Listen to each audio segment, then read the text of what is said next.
This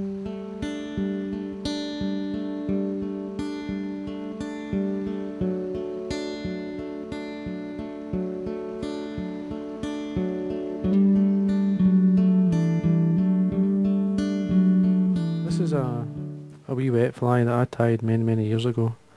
I would say it's probably one of the first wet flies I ever tied, and I used claret or wine coloured silk.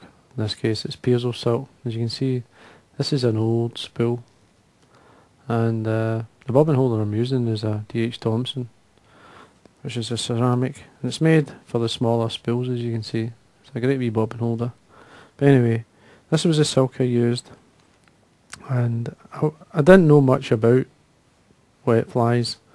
Mainly fished the dries, but there is times, especially early in the season, it's certainly worth having some wets, because the hatches come on and off all the time.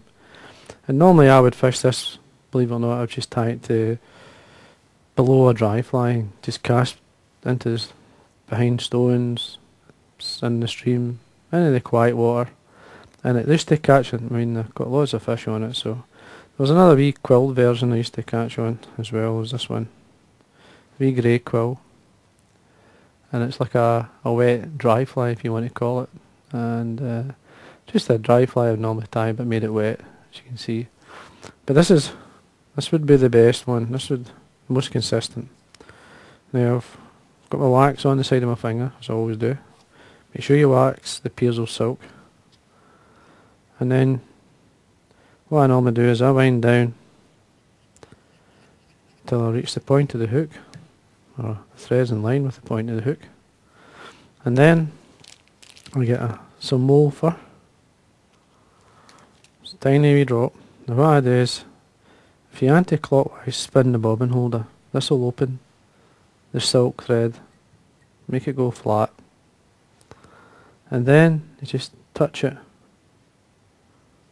with the dubbin. Now as you can see, there's very little there. And basically tighten up the thread by clockwise spinning the bobbin, and you'll see it coming together. You see how it ropes? Very easy to do.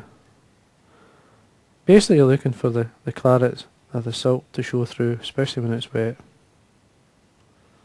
Just going to go back a wee bit here, just to spread it out, because you want it quite really thin, so you do.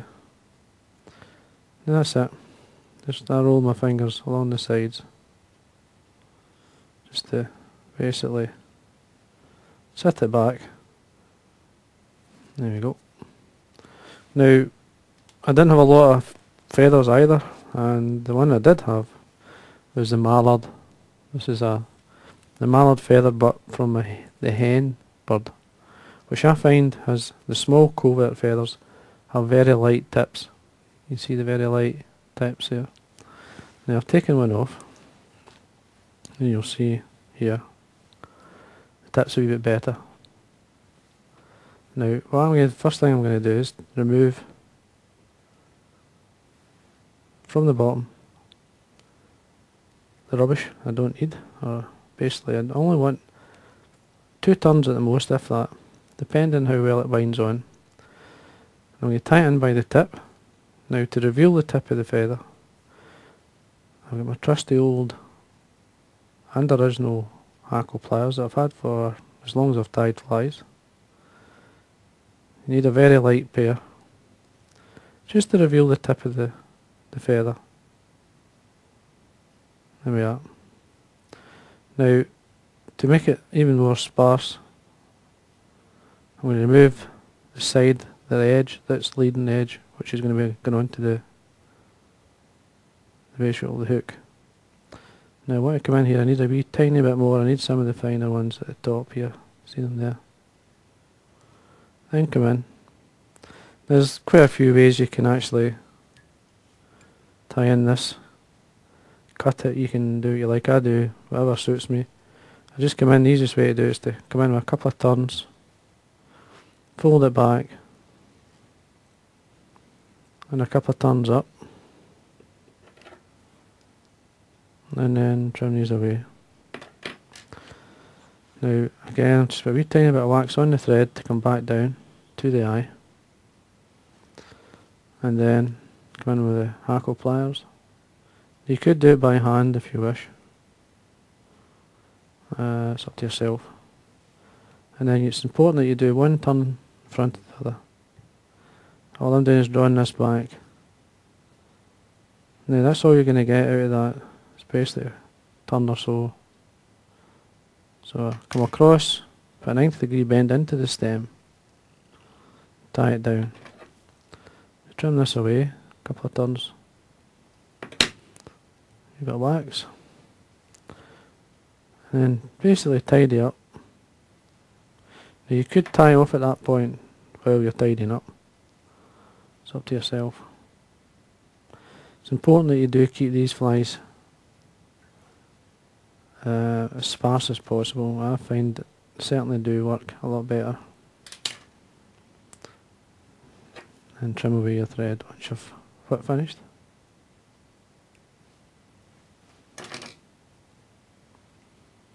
There you go. Now what I'm going to do here is get a small brush. These will always look better once I've had a cast or two, or if I've had a swim in the water. But just to give an idea. Just make sure this brush is clean. It starts to wear a wee bit, and you get a nice shape, and the colour comes through. And there you are. Now I'm going to put a tiny bit of varnish on this. You could put the varnish on the thread, which as times I'll do that. And then whip finish.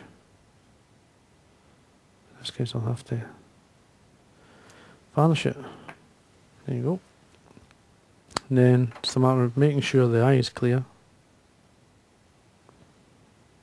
And there you go. I know it's not something that looks a picture. Well, some people it does. To me it looks a picture because it looks in proportion. It's got a reasonable shape. Body's nice and slim.